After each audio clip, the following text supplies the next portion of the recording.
Cuando me reuní con Rodri a planear esta serie de charlas, definimos los 3 temas que les acabo de mencionar. Y yo le pedí a Rodri que yo quería tocar el de las relaciones. Diciembre es un mes muy especial porque recordamos a Jesús, recordamos que Jesús nació y recordamos que Jesús es nuestro Salvador. Y normalmente la manera en la que celebramos esto es reuniéndonos con nuestros seres más queridos. Nos juntamos, comemos algo bien rico, intercambiamos regalos y la expectativa de todos es que pasemos un muy buen momento. Eso es lo que por lo menos yo me imagino que todos nos imaginamos en nuestra cabeza, o al menos lo que nos gustaría experimentar. Pero por alguna razón extraña, también diciembre a veces es un poco duro. Y me puse a pensar por qué será esto y llegué a 2 posibilidades.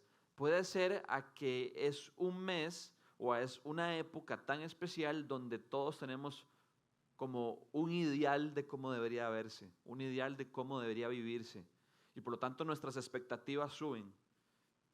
Y muchas veces nuestra realidad no empata con nuestras expectativas. O al rato también es que como estamos al final del año, nos ponemos un poco más reflexivos e empezamos a hacer una introspección de nuestra vida y empezamos a darnos cuenta de que hay un montón de cosas que quisiéramos que estuvieran de una manera diferente. Y muchas veces esas cosas incluyen nuestras relaciones interpersonales, incluso a veces o inclusive con nuestras relaciones más cercanas, nuestra familia, nuestro esposo, esposa, nuestros padres, nuestros hermanos, nuestros hijos, nuestros mejores amigos. Y cuando nos pasa esto nos agarra como una cabanga, nos agarra como una melancolía. Estoy seguro que no soy el único que le ha pasado. Y eso quiero hablarles hoy. Quiero hablarles de varias cosas. Primero, ¿por qué nos sucede esto? ¿Por qué nos agarra como esta sensación de tristeza de que las cosas no están como debieran estar? Lo segundo es, ¿qué hacer si constantemente nos pasa esto? Y tercero, 3 aspectos importantes que el libro de Proverbios nos enseña para empezar a nutrir y fortalecer nuestras relaciones actuales y futuras. Entonces, lo primero es, ¿por qué nos sucede esto? Y quiero que leamos Proverbios 27 y 17. Y vamos a estar viendo un montón de proverbios. Dice así, es un versículo muy conocido. Dice, el hierro se afila con el hierro y el hombre en el trato con el hombre. Y este versículo siempre ha sido enfocado en que Dios utiliza nuestras relaciones interpersonales para hacernos crecer y para edificarnos. Así como el hierro se afila con el hierro, los hombres, las personas, nos afilamos en nuestro trato mutuo. Y yo creo que efectivamente esta interpretación es correcta, pero hoy quiero que lo veamos de otra manera.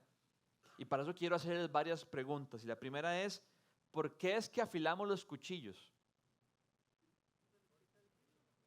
Porque se les quita el filo, ¿verdad? Esas preguntas a veces nos caen mal o nos caen peor las respuestas porque son respuestas obvias. Pero uno afila un cuchillo porque el cuchillo pierde su filo. Si el cuchillo nunca perdiera su filo, creo que cualquiera de nosotros que dijera que lo va a afilar estaría mintiendo. Porque uno le da y le da y le da hasta que el cuchillo aguante. Yo me imagino que aún los cuchillos más caros pierden su filo. Yo no les puedo decir porque nunca he tenido un cuchillo caro. Pero tal vez algunos de ustedes sí. Segunda pregunta, ¿por qué los cuchillos pierden su filo? Por su uso o por usarlo mal. Se van desgastando. Usted lo agarra nuevecito y uno agarra un tomate y es una delicia, ¿verdad? Pero ya después de 2 años ese cuchillo fue pucha. Tercera pregunta, ¿de qué sirve un cuchillo sin filo? Podemos imaginarnos un montón de cosas o inventarnos un montón de usos, pero un cuchillo sin filo no sirve para lo que fue creado. Podemos inventarnos que sirve, no sé, de espátula o de cualquier otra cosa, pero para cortar no sirve. Cuarta pregunta, ¿cómo se afila un cuchillo? Hay un montón de maneras de hacerlo, hay unas piedras, hay un palito. Yo me acuerdo de mi papá, él era Yo pensaba que yo pensaba que él era un carnicero porque agarraba el cuchillo y el palito y lo hacía así. Y yo decía, ¿cómo no se cortan las manos?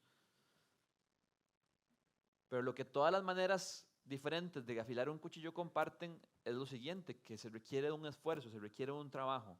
Para que el cuchillo recupere su filo, uno nada más quisiera sacarlo de la gaveta y empezar a cortar, pero uno dice, uy, no, qué pena, se toque primero afilarlo y hay que darle un ratito y después agarro un poco de filo. Y hago todas estas preguntas porque describen bastante bien nuestras relaciones. Nuestras relaciones, ¿por qué deben ser afiladas? Porque han perdido su filo. ¿Por qué han perdido su filo?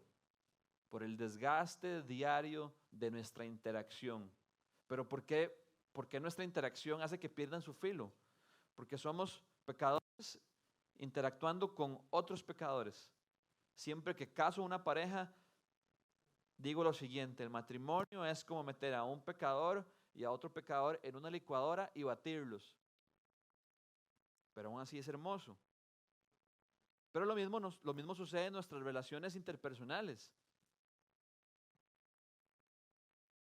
Nuestras relaciones interpersonales deben afilarse porque han perdido su filo.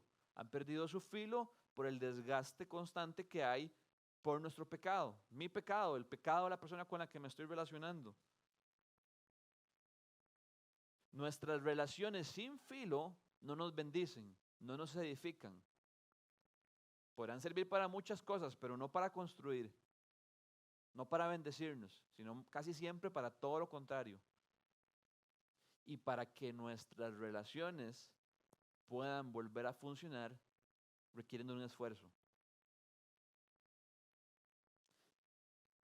Requieren que sean trabajadas.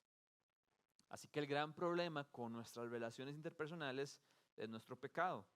¿Por qué? Porque sin el pecado no se desgastarían y seguirían funcionando como un cuchillo nuevecito. Sin embargo, después de la caída, desde el momento en que Adán y Eva pecaron y el pecado entró al mundo, eso nunca más va a volver a existir hasta que Cristo vuelva por nosotros. Nuestras relaciones van a ser difíciles. Nuestras relaciones van a tener fricción. Nuestras relaciones, la interacción no siempre va a ser fácil. ¿Por qué? Porque dentro de cada uno de nosotros, dentro de cada ser humano, existe un ADN cuya naturaleza es pecaminoso. Un ADN de rebelarse contra el orden y diseño de Dios. Sin embargo, todo lo contrario es con el Señor. Dios siempre ha existido en perfecta comunión y armonía.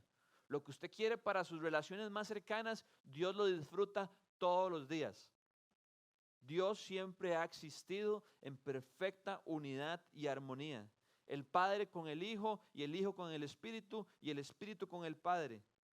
Nunca se han llevado a la contraria, nunca han estado opuestos, nunca han querido rebelarse el uno contra el otro, sino más bien siempre han estado en acuerdo y en unidad. Y lo mismo quiere Dios para nosotros en nuestra relación con los demás. ¿Por qué? Porque Dios nos creó a su imagen y semejanza. Así como el Padre, el Hijo y el Espíritu existen en perfecta unidad y armonía, Él quiere que nosotros podamos experimentar bienestar y que podamos experimentar unión y que podamos experimentar placer y plenitud en nuestras relaciones interpersonales.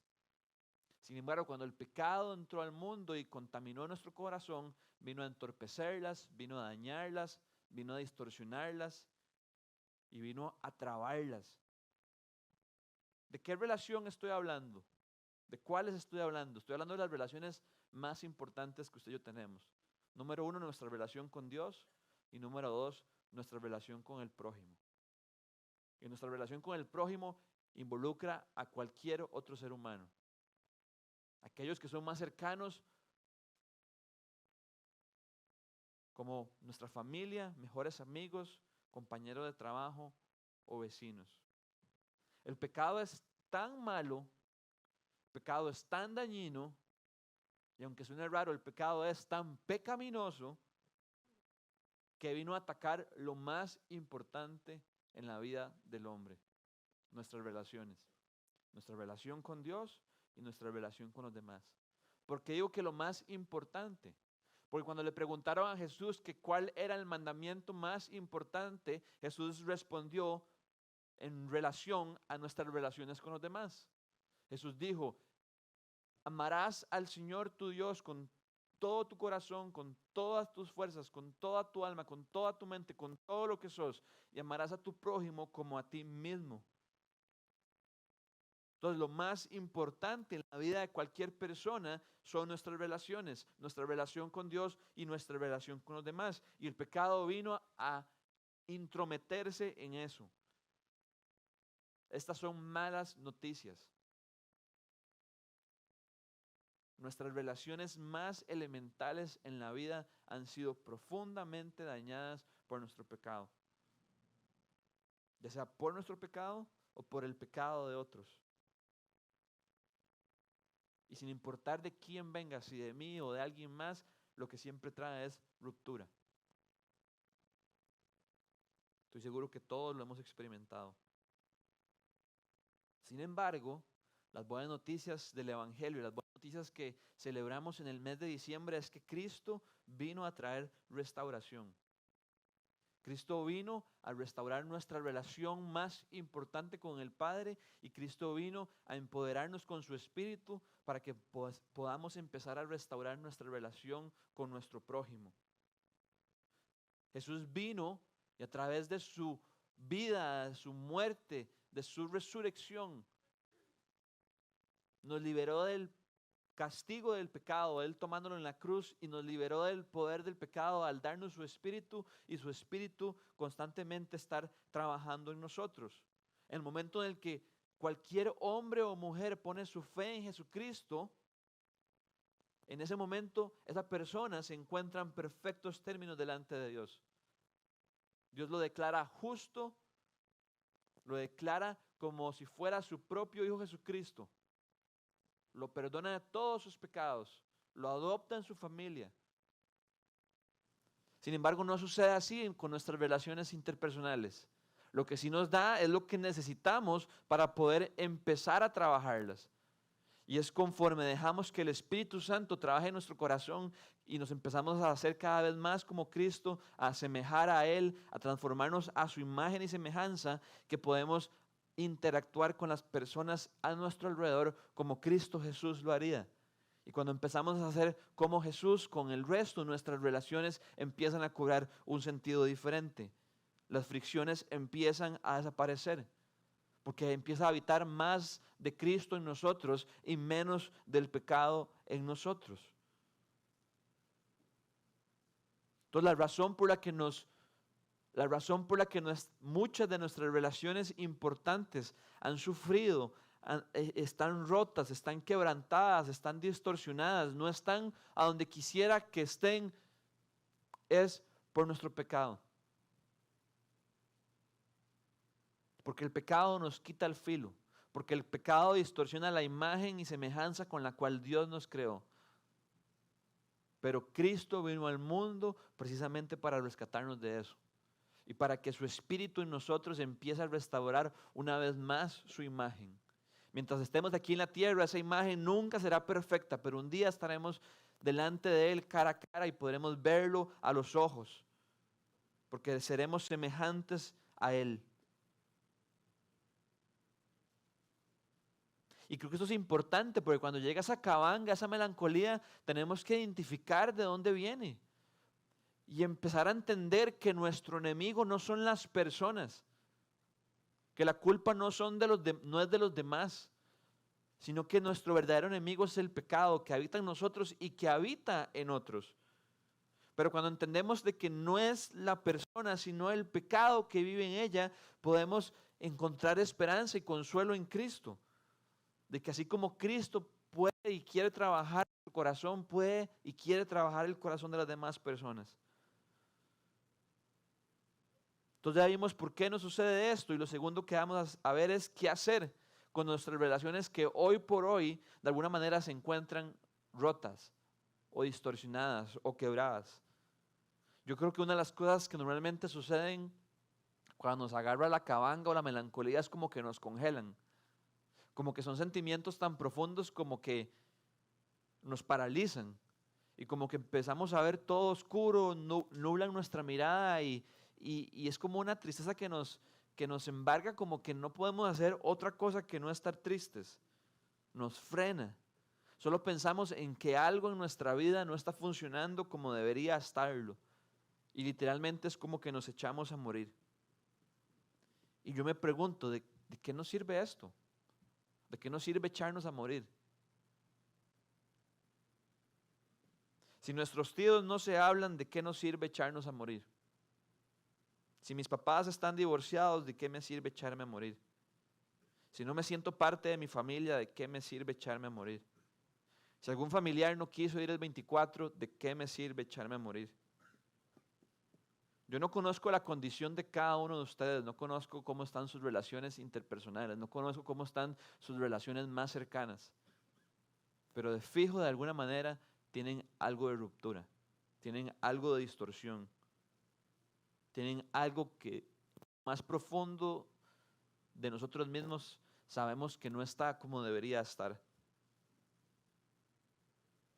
Yo no sé, pero ustedes sí saben.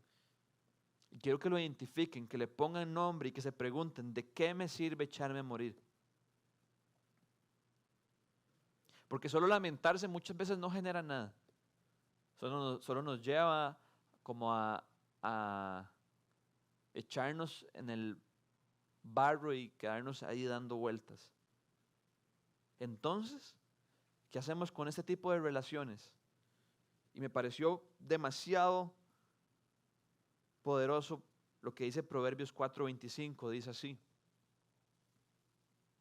pon tu mirada en lo que tienes delante, fija la vista en lo que está frente a ti.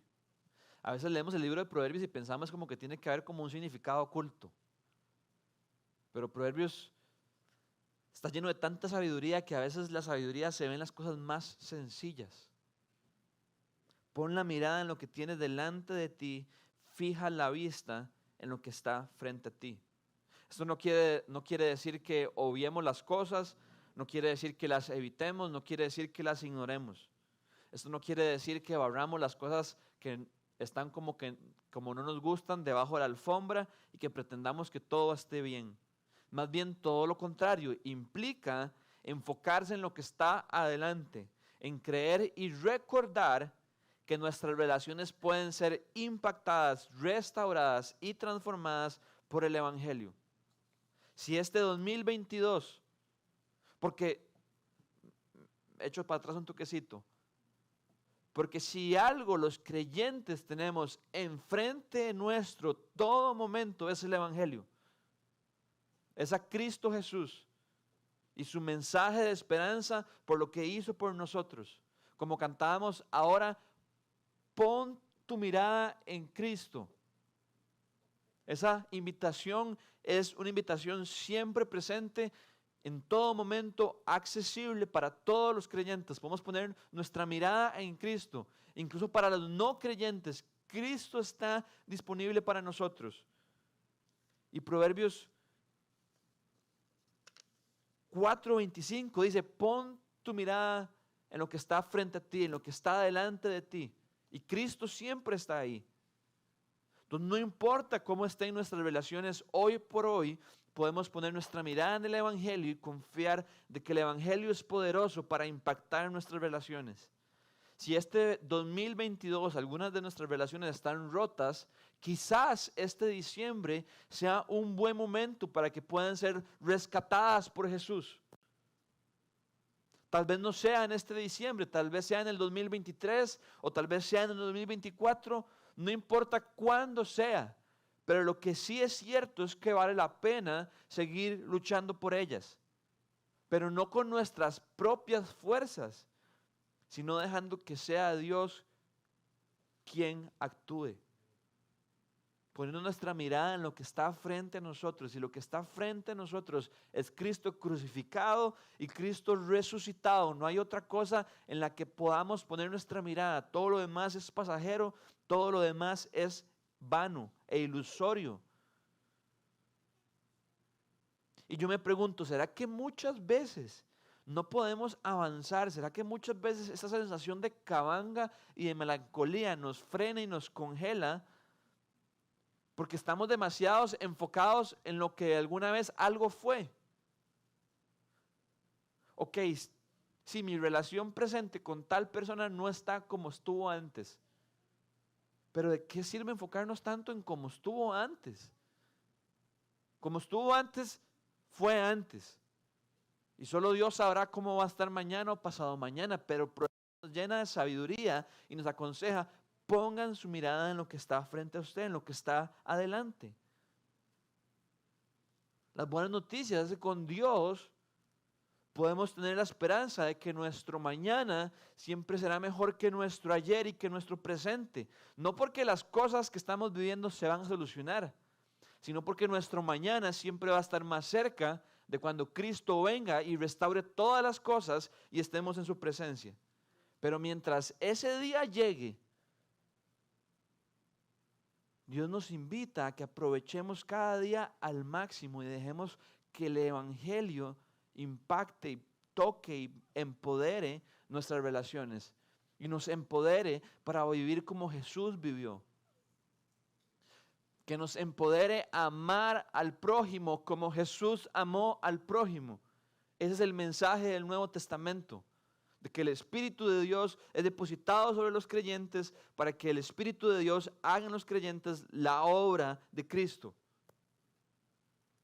Y no hay nada que pueda restaurar más nuestras relaciones que vivir como Jesús vivió.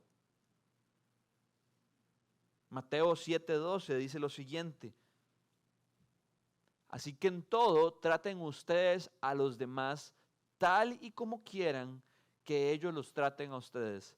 De hecho está la ley y los profetas. Cuando Jesús dice, de hecho está la ley y los profetas, lo que quiere decir es, en eso se resume toda mi enseñanza, en eso se resume todo el Antiguo Testamento, en eso se resume toda la Escritura.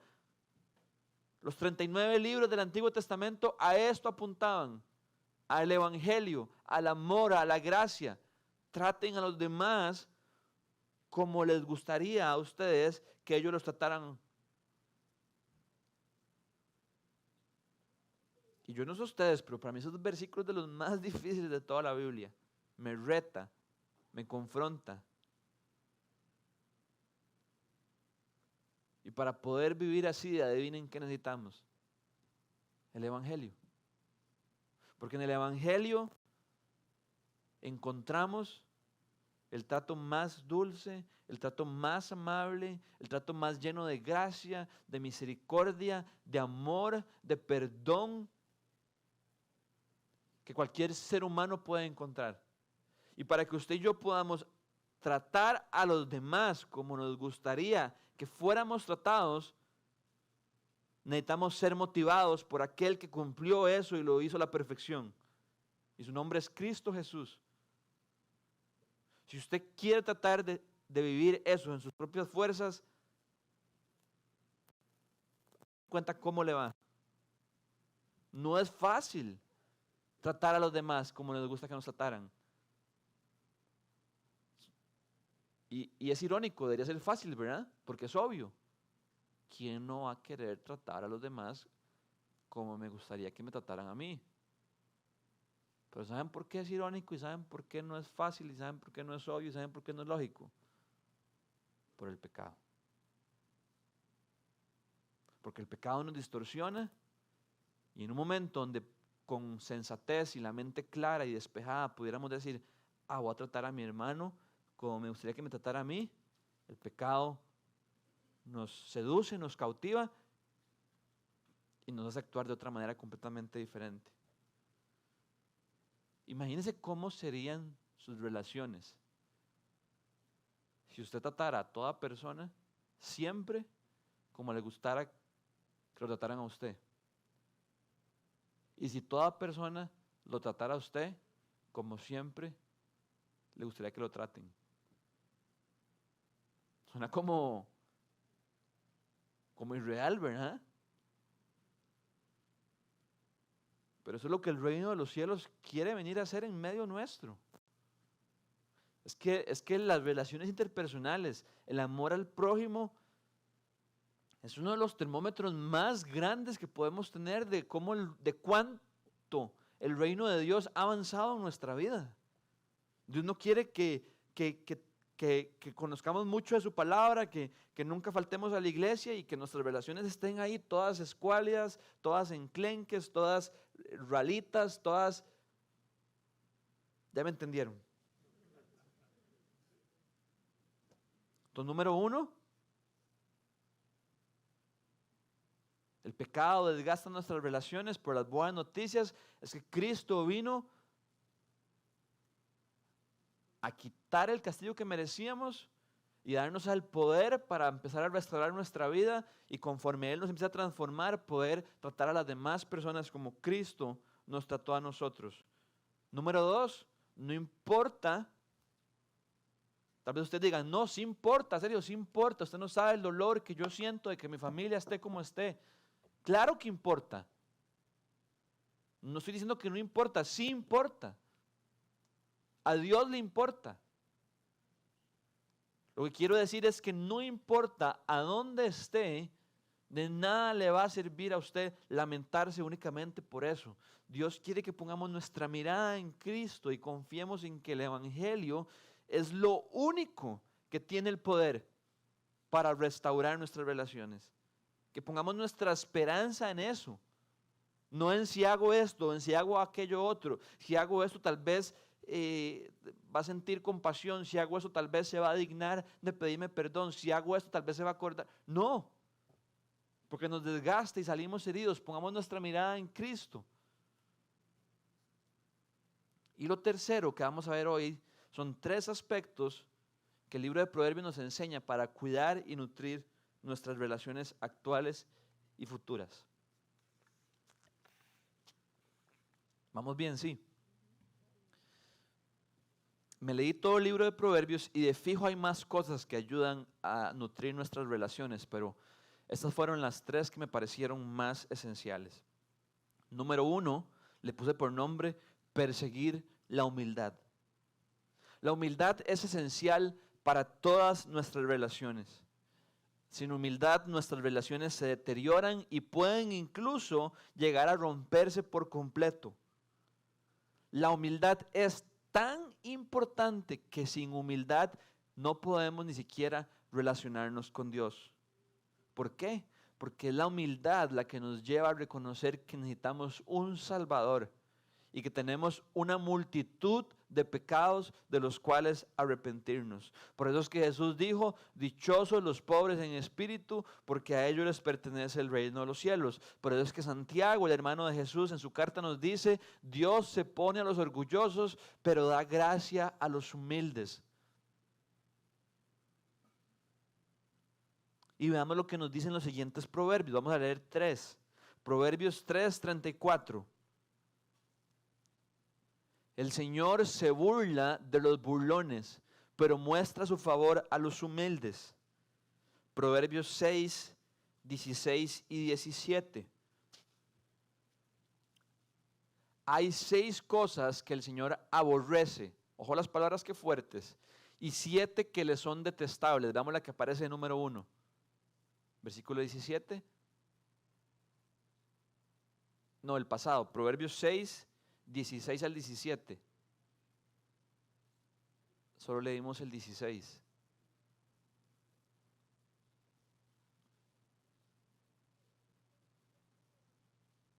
Proverbios 6, 16 al 17.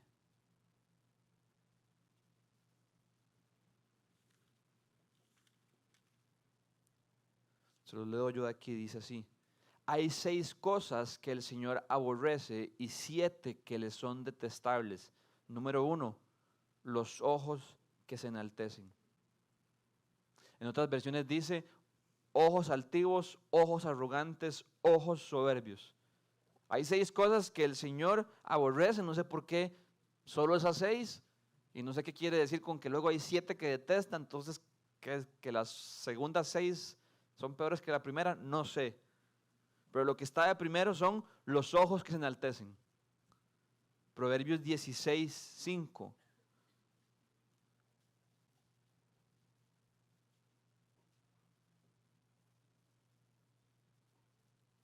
Proverbios 16, 5 dice así. El Señor aborrece a los arrogantes, una cosa es segura, no quedarán impunes. Palabras fuertes.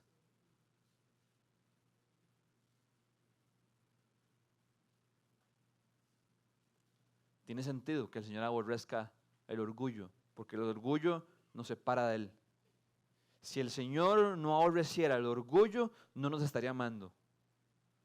Porque el orgullo nos separa de Él. Y como el Señor nos ama, no quiere que haya orgullo en nuestro corazón, porque Él nos quiere tener cerca. Pero para estar cerca necesitamos ser pobres y reconocer nuestra necesidad de Él. Y así como necesitamos de humildad para mantenernos cerca de Jesús, la requerimos para que nuestras relaciones con los demás funcionen. ¿Por qué? Porque el orgullo o la falta de humildad siempre nos coloca a usted y a mí en el centro, siempre. Y cuando usted y yo estamos en el centro, ¿qué pasa? El mundo gira alrededor nuestro.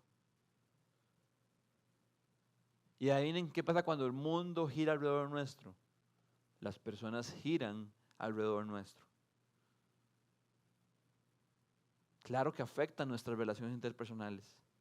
Eso nos coloca en una posición donde queremos que nos sirvan, pero no queremos servir. En una posición de exigencia, de yo merezco esto, de estas son mis expectativas. En una posición donde nunca perdemos y siempre tenemos la razón.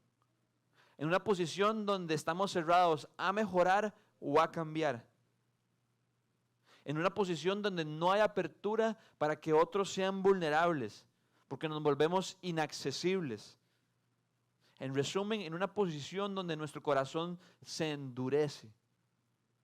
La falta de humildad es tan dañina para nuestras relaciones que es un obstáculo para relacionarnos con otros, porque inmediatamente nos coloca en otra categoría y nos hace creernos que estamos en un peldaño de superioridad que en realidad es falso. Y estos proverbios se lo toman muy en serio. Dice que Dios se va a burlar de quienes son así, que la falta de humildad le es detestable a Dios y de que estas personas no quedarán sin castigo. Nuestras relaciones interpersonales se ven profundamente dañadas por nuestro orgullo, por nuestra falta de humildad. Y Jesús más bien nos enseña todo lo contrario. Jesús es nuestro modelo de humildad. Él mismo dijo en Mateo capítulo 11, aprendan de mí que soy manso y humilde. Jesús se describe a Él como manso y humilde. Y en Filipenses capítulo 2 encontramos el famoso himno del Nuevo Testamento que nos habla que Jesús mismo se humilló a sí mismo y se hizo obediente hasta la muerte y muerte de cruz. Nosotros no podemos producir humildad. Usted y yo no podemos producir humildad. No podemos hacer así y volvernos más humildes. La humildad es producto de que pongamos nuestra mirada en Jesucristo, de considerarlo a Él y meditar y verdaderamente entender lo humilde que fue Él y dejar que eso nos contagie. ¿Se imaginan cómo sería nuestra vida si de verdad pudiéramos considerar a los demás como superiores a nosotros mismos? Jesús dice en Filipenses 2, no hagan nada por vanidad o egoísmo, no piensen solo en sus intereses, sino consideren a los demás como superiores a ustedes mismos. ¿Se imaginan cómo serían nuestras relaciones si cada vez que interactuamos con alguien más lo consideráramos superior a nosotros? Esa fue la actitud de Jesús. Jesús nos consideró a nosotros superiores a Él, no siéndolo. Ese es el poder de la humildad.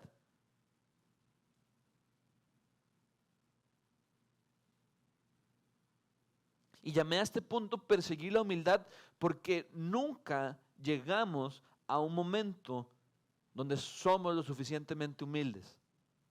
Afirmar eso más bien es todo lo opuesto a la humildad. Imaginémonos cómo serían nuestras relaciones si usted y yo reconociéramos nuestros errores. Si fuera fácil para las personas que nos rodean darnos retroalimentación. si las personas pudieran acercarse a nosotros sin temor a ser juzgadas.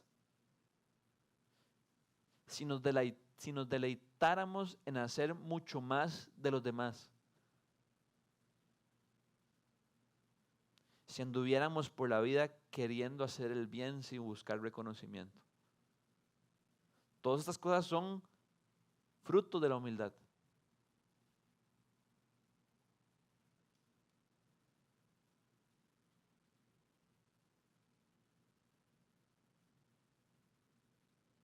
La que más me sorprende es si nos deleitáramos en hacer mucho de los demás. ¿Se deleita usted en hacer mucho de alguien que no sea usted mismo? Eso fue lo que hizo Cristo por nosotros. Y esa es la invitación que Cristo nos da hacia nuestro prójimo.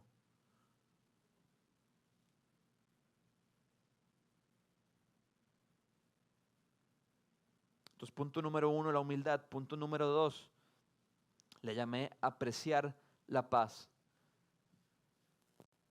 Y le llamé apreciar la paz porque los 3 proverbios que vamos a leer me enseñan de alguna manera u otra de que la paz es algo demasiado importante, pero que extrañamente por alguna razón no valoramos tanto. Porque si en realidad lo valoráramos tanto, seríamos intencionales en buscarla. De nuevo vamos a leer 3 proverbios. Proverbios 17, versículo 1. Dice así: más vale comer pan duro donde hay concordia que hacer banquete donde hay discordia. Este proverbio perfecto para diciembre, ¿verdad? Nada más triste que llegaron 24 y la mesa servida y el pavo y puré y el arroz con almendras y los villancicos y todo el mundo de chicha. Más vale comer pan duro donde hay concordia que hacer banquete donde hay discordia. Qué rico sabe un pan duro donde hay paz. Proverbios 17:14. Iniciar una pelea es romper una represa. Vale más retirarse que comenzarla. No sé por qué me siento como el de informe 11 cuando decía algo. ¿Vieron el tono? Sí. Iba cuesta arriba y lo pescó la muerte. ¿Cómo se llamaba ese maestro? Giovanni Campos, ¿verdad? Algo así.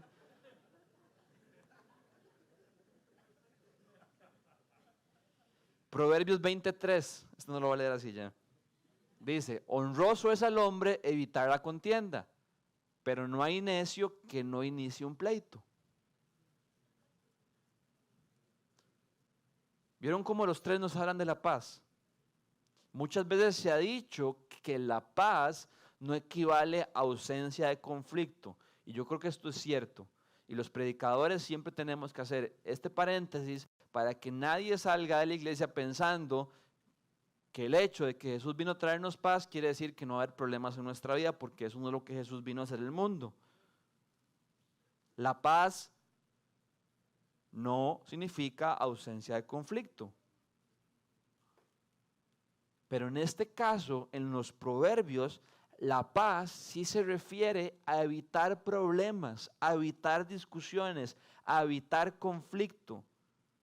Porque está haciendo alusión directa a nuestro trato con los demás.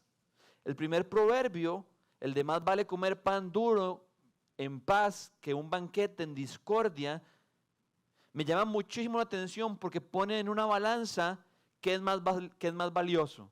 Si la abundancia o la paz, si los lujos o la paz.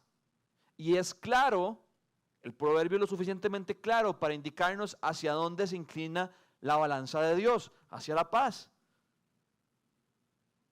Y esto debería ser 100% obvio para nosotros. Pero solo el hecho de que Dios nos lo haya dejado en su palabra me demuestra de que no lo es. Y que por algo Él ocupa dejarlo ahí para recordárnoslo. Entonces quiero preguntarle a usted, Si Dios lo pusiera a escoger a usted en este preciso momento, ¿qué escogería? ¿La abundancia o la paz? Pregunta retadora, porque todos sabemos lo que queremos contestar, pero ¿será realmente la respuesta sincera de nuestro corazón? ¿Será la paz lo que más anhelamos? Y yo no creo que el único contraste sea abundancia, lujos y paz. De este lado puede haber cualquier otra cosa. Lo que yo creo es que si vemos la enseñanza de la Escritura, las riquezas normalmente es lo que más nos jala, es lo que más ponemos como valioso en nuestro corazón. Entonces creo que el libro de Proverbios tiene un contraste entre lo que normalmente el mundo más valora y lo que realmente Dios valora. Pero póngale aquí lo que sea. Tal vez no sea lo material para usted, tal vez sea otra cosa. La pregunta es, ¿qué es lo que usted más valora en su corazón? ¿Qué es lo que usted más valora para sus relaciones? Y déjeme preguntarle, ¿habrá algo más valioso que andar en paz con los demás?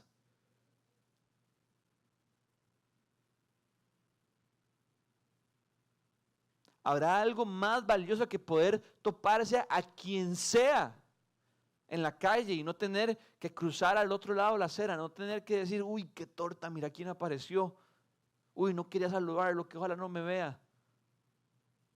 O entrar, ojo qué fuerte, entrar inclusive por las puertas de este lugar y tener que evitar a alguien porque hay algo no resuelto. Yo no sé ustedes, pero conforme yo voy creciendo y pienso en mi futuro, lo único que quiero es que mi vida sea tranquila y esté llena de paz. A veces hago todo lo contrario y me enredo y valoro más lo material. Diciembre es un mes que nos retan eso. Salen los descuentos, salen los compromisos, salen los eventos. Pero todo el mundo quiere estar chaneado en la foto, pelando los dientes, sonriendo. Y a veces nuestro corazón lo último que tiene es paz. Usted y yo no podemos otorgar algo que no tenemos. Si usted y yo andamos sin paz, nuestras relaciones interpersonales les va a pasar la factura.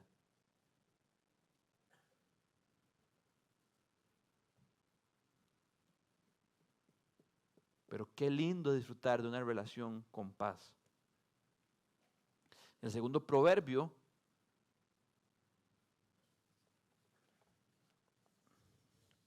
nos habla de que iniciar una pelea es como romper una represa, vale más retirarse que comenzarla.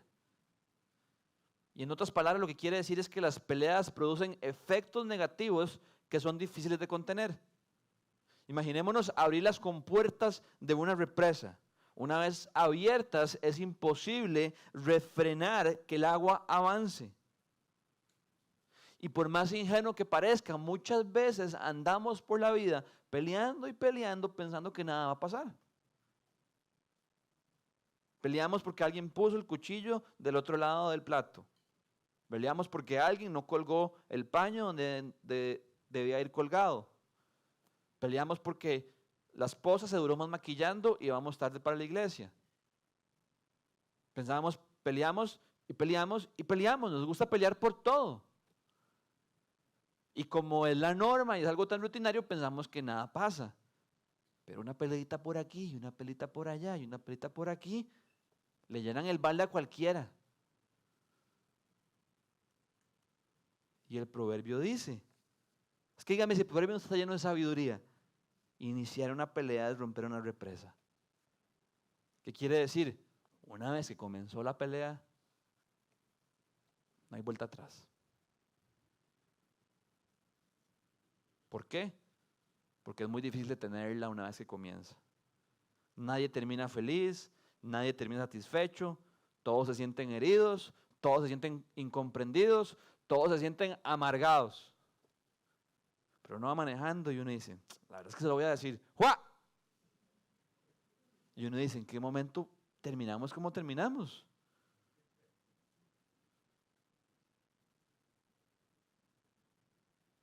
Jesús mismo, dichosos los que trabajan por la paz, porque serán llamados hijos de Dios. Trabajar por la paz es parte del ADN del creyente. Si por algo usted va a pelear, pelee por la paz. Si por algo usted va a sacar los guantes, que sea por la paz.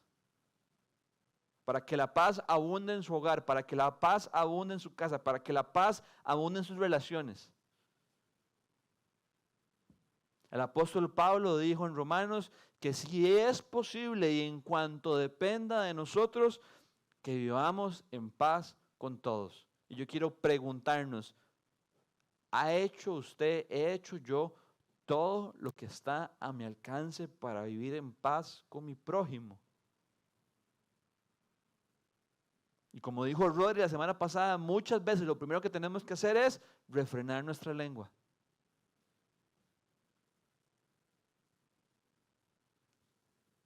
Y el tercer proverbio nos dice, honroso es al hombre evitar la contienda, pero no hay necio que no inicie un pleito. O sea, el que inicia el pleito es el necio. Pero hay honra en quien lo evite. Pero claro, este mundo nos enseña todo lo contrario. Hay honra en quien se agarra duro, ¿verdad? Porque yo ocupo darle a tal persona su merecido. Es que si no peleo me pasan por encima. Pero nuestra honra no viene de andar repartiendo lo que cada uno se merece, sino de actuar como Jesús. Jesús, cuando lo insultaban, no respondía de vueltas con insultos. Cuando sufría, no amenazaba, sino que dice el apóstol Pedro, en primera de Pedro, que se entregaba a aquel que juzga con justicia. Insultaban a Jesús, Jesús no insultaba de vuelta. Jesús sufría, Jesús no los amenazaba. ¿Qué hacía Jesús? Se entregaba a su Padre, aquel que algún día va a juzgar a todos y los va a juzgar con justicia. Cuando lo arrestaron, ¿qué hizo Pedro? Sacó la espada, voló filo y le cortó la oreja al soldado. ¿Y qué hizo Jesús? Le pegó la oreja de vuelta. Lo sanó. Porque Jesús vino a trabajar por la paz. Hay mayor honra en pegar una oreja que en cortar una oreja. Y quiero que nos pongamos a pensar, ¿por qué nos trae tanta satisfacción ganar y dejemos usar esta palabra, pinche argumento? ¿Por qué nos trae tanta satisfacción decir, gané la discusión? ¿Por qué nos trae tanta satisfacción no dar nuestro brazo a torcer? Quiero que piensen lo siguiente, 5 minutos después de que ganó el argumento, se siente igual de bien. Se siente igual satisfecho. Hay mayor honra en perder nuestro argumento por causa de Cristo que ganar nuestra propia causa. 1 Corintios capítulo 6, no está en la pantalla, pero ahora mientras estaba cantando Dios me lo recordó, es demasiado poderoso, dice así. 1 Corintios 6 del 7 al 8. En realidad ya es una grave falla el solo hecho de que haya pleitos entre ustedes. ¿No sería mejor soportar la injusticia? ¿No sería mejor dejar que los defrauden? Lejos de eso, son ustedes los que defraudan y cometen injusticias. Y conste que se trata a sus hermanos. Dios quiere que en su familia se preserve tanto la unidad, tanto la paz, que dice el apóstol Pablo que es preferible dejar que nos defrauden, es preferible dejar que cometan injusticia contra nosotros que andar peleando de vuelta. Quiero que piensen lo siguiente, ¿quién va a querer pelear? ¿Quién va a querer pelear con aquel que nunca pelea? La teoría nos debería decir que nadie. Y yo creo que eso no es bíblico, pero simplemente se me ocurrió y creo que es un poco de cierto. Si usted no anda peleando con nadie, va a costar mucho que quieran pelear con usted. No estoy hablando de que evitemos el conflicto a toda costa. Hay cosas que valen la pena enfrentar y discutir.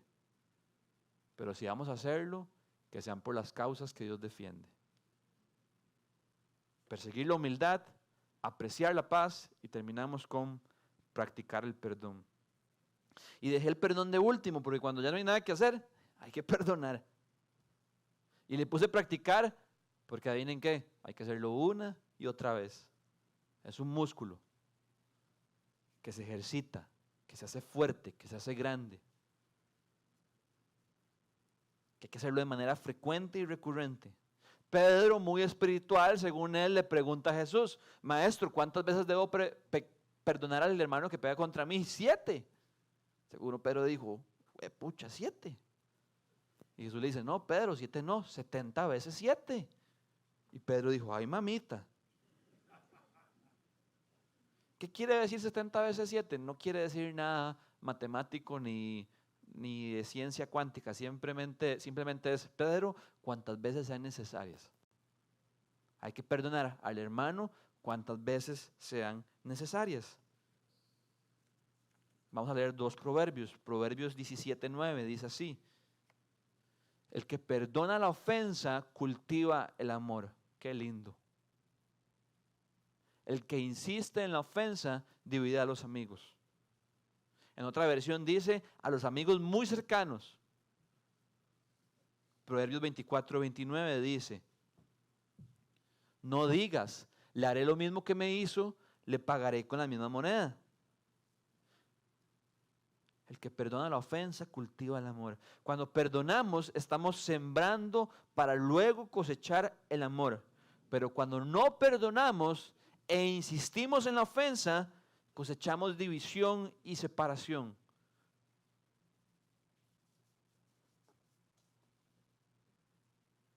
A veces nuestros sentimientos nos nublan tanto que perdemos de vista que si decidimos no perdonar, estamos aceptando dejar ir una relación que nos ha costado mucho trabajo tenerla y que sea de la manera como está. No, yo no voy a perdonar. Ah, bueno, ok, ¿estás dispuesto a que haya división? ¿Saben cuál es el mejor ejemplo de lo que logra el perdón? Que meditemos en lo que Jesús hizo por nosotros. De lo que logró el perdón de Dios a través de su Hijo. Sin Él estaríamos condenados y estaríamos rumbo a la destrucción por toda la eternidad. Pero por su perdón, ahora podemos ser sus hijos, podemos ser amados y tener una promesa de vida eterna junto a Él. El que perdona la ofensa cultiva el amor. Jesús nos perdonó y a través de su perdón ha cultivado amor hacia nosotros. El perdón no solamente es para algunos cuantos, sino para todos. ¿Por qué? Quiero que leamos la siguiente frase. Porque todos decepcionamos a otros. ¿La tenés ahí o no? No, ok. Porque es para todos el perdón, porque todos decepcionamos a otros. No queremos hacerlo, pero lo hacemos. Así que siempre habrá ofensas, pero el sabio las cubre con perdón como lo hace Dios.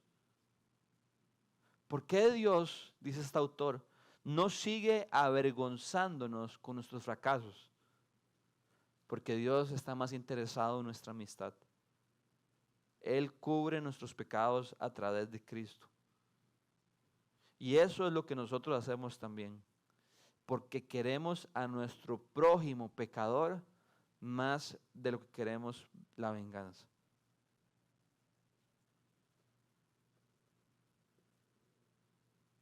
Cuando Dios nos perdona, Él decide hacer a un lado nuestros pecados. Él podría seguirlos trayendo a cada rato. Me hiciste esto, no hiciste esto, me avergonzaste, me defraudaste, te rebelaste, fuiste desobediente, no me honraste, fuiste orgulloso.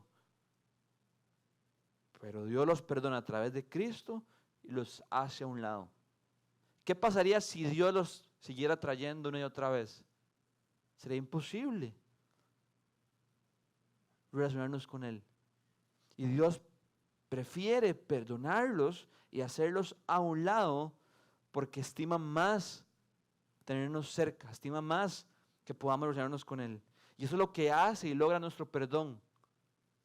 Perdonamos porque estimamos más a nuestro prójimo, que sí, claro, es un pecador, pero lo estimo más tenerlo cerca y amarlo que cobrar venganza y tenerlo lejos y que traiga división. Cuando nos sea difícil perdonar, no deberíamos pensar tanto en lo que estaríamos dejando pasar si no lo hacemos. Es que si yo lo perdono, estoy dejando que se haga con la suya. Si yo lo perdono, él va a salir impune. Si yo lo perdono, no va a sentir lo que yo sentí. Si yo lo perdono, no va a recibir su merecido. No deberíamos pensar tanto en lo que estaríamos dejando pasar, sino en lo que estaríamos logrando. Mantener lo que nos ha costado tanto esfuerzo construir, nuestra relación con el prójimo. La invitación de Dios para todos nosotros es que nos perdonemos así como Él nos ha perdonado. Dice Efesios 4:32, sean bondadosos y compasivos unos con otros y perdónense mutuamente así como Dios los perdonó a ustedes en Cristo.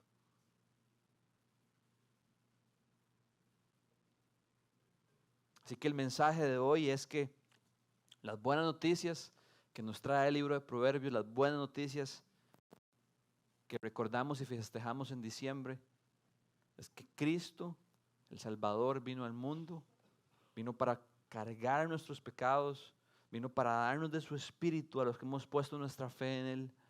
Y es su Espíritu quien nos llena de poder para parecernos a Jesús. Y conforme nos vamos pareciendo a Jesús, nuestras relaciones empiezan a ver restauradas y podemos empezar a ser humildes. Podemos empezar a apreciar la paz. Podemos empezar a perdonar. Y es cuestión de tiempo para simplemente ver cómo el Espíritu empieza a florecer, donde antes solo había ruptura, solo había dolor, solo había tristeza.